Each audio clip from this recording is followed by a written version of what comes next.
So, guys, today VeryDarkMan came out and criticized Bola Ahmed Tinubu. In fact, there's nothing he did not say against this Bola Ahmed Tinubu's government. After Tinubu came out today and embarrassed Nigerians and gave one of the poorest speech I've ever seen a president give. Remember, this particular same speech was leaked about like 4 hours ago, even before Tinubu came out and started reading the speech word for word. The same thing that Nigerians saw that was leaked a few hours ago. And comprehensively, there was nothing in that particular speech. There was no single meaningful thing in that particular speech. He was just blabbing from north to south to west. And VeryDarkMan, I'm going to play the video so I can listen to what he said. A lot of people were so literally disappointed.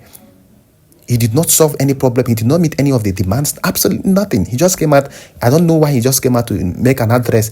Even Wole Soyinka criticized him too. For the first time, Wole Soyinka, who has not been outspoken in this about Bola Ahmed Tinubu's government, came out and criticized him, meaning that his speech was short, fell short of a lot of things. It fell short of a lot of things, many things. Many people never expected that a poor president of the Federal Republic of Nigeria would make such poor speech and comment a statement. Let me play what VeryDarkMan said about Bola Ahmed Tinubu's speech today. So when we come back, we'll dissect and analyze many of the things and other things that are actually happening within the country. Address the nation. I just shook my head and asked myself one question: is there really hope for Nigeria? Because Tinubu addressed the nation but failed woefully in addressing the issues that are directly affecting the people. And it's really heartbreaking and depressing, because the question is, do we even really have hope? You understand? You fail to address the things that are directly affecting us, which is the cost of living, the standard of living, and how the economy is crashing. Dollar to naira, the foodstuff price, how the people in the rural areas are suffering. Do you understand? It's crazy. He just went up addressing protests, political agenda, how people are doing this. And that's not our business. Talking about this protest, why did the people go on the street? The people went on the street because truly, the people are starving and the people are hungry. The people are starving and the people are hungry. They cannot do anything. According to the video I watched, you cannot do anything about fuel price. Neither remind you, people are complaining more about fuel price because your government came and gave a standard price for fuel in Nigeria that will be sold across the 36 states. You shared the list. Some states, they will buy fuel for 500, some will buy for 550. Everybody, we murmured and we were okay with the list. But as you speak now, they've gone above that list. Fuel is being sold at 800, 700. That was never in the plan.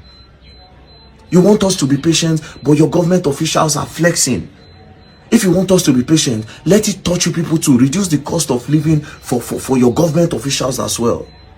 You are telling us to be patient, but they are living extravagantly. Do you understand? If you want us to know that your government is serious and we should be patient, they also need to be patient. If one person is using 15 convoy, maybe a senator, you can reduce it to like 2 convoy or 3 max.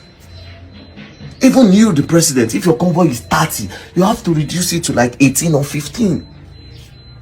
That is when we know that, okay, they touch everybody.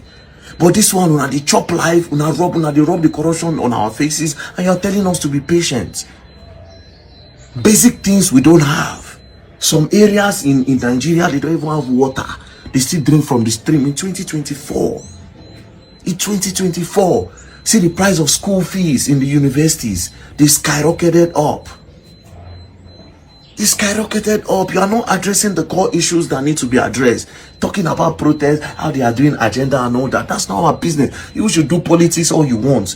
You should do everything, but look at the people. Listen to the cry of the people, which you are not doing. You totally failed in addressing the nation. You addressed your own beef where you get. Address us. I will expect you to address us directly. Now they are saying we should come and dialogue. Now, who knows who wants to go and dialogue? That one, if you go there and go collect your own. Because that's another problem we are facing in Nigeria. The people that are supposed to be the representative are collecting for themselves and enriching themselves. Generally, the Nigeria said we too will be bad people. When it reach time to hold somebody accountable, you go see problem. How many times I don't call out 1 or 2 people where they affect other people? Hold them accountable? No. They would rather call you names. And you want to hold government accountable? Within us, we are not even good. Within us, we are not good. We have not even gotten to the point to start holding government accountable, because most of you are like them.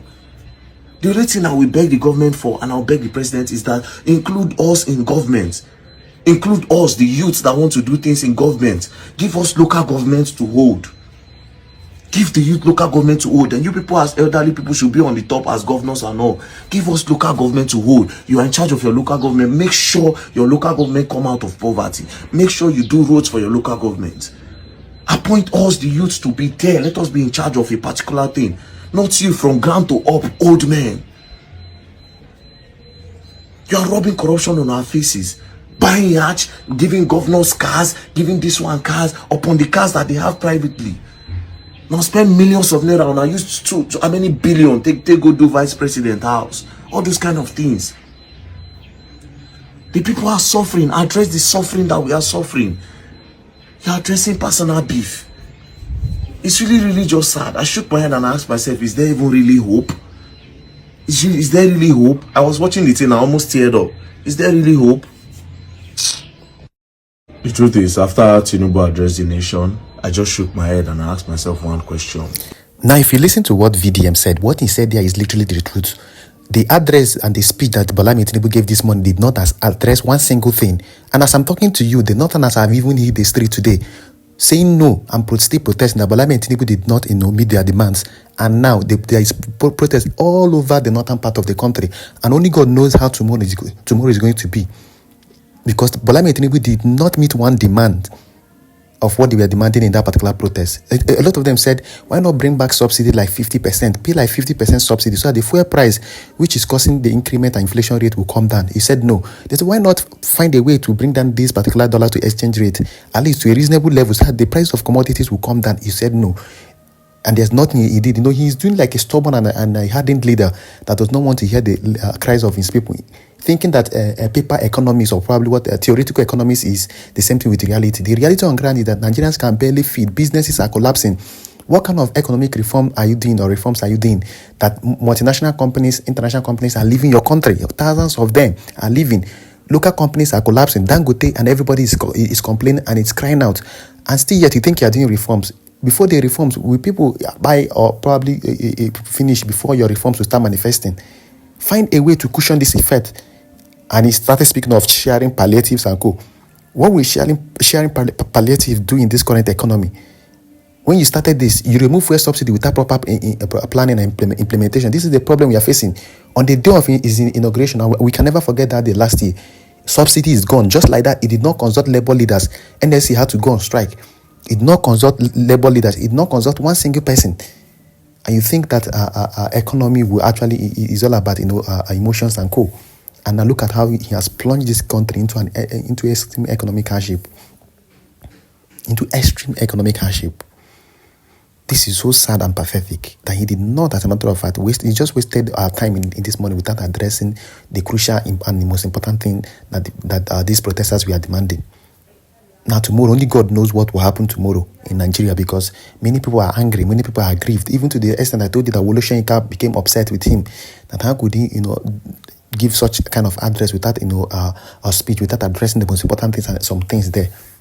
Everybody have condemned VDM, everybody is condemning him. Imagine what would not be of Nigeria that the North have today, after they heard the protest and everything, and they translated it into their own language and Hausa, they started hitting the streets to protest. And you think this country is not sitting on a time bomb? You think this country is not sitting? Bola Tinubu should do the needful, else only God knows what will be the fate of this country. I can boldly and literally tell you this for free. Well, let me play some of the videos of the protests from the northern part of the country. Drop your comments, share this video, make it go viral, and equally subscribe to our YouTube channel so you'll be getting important information and updates like this.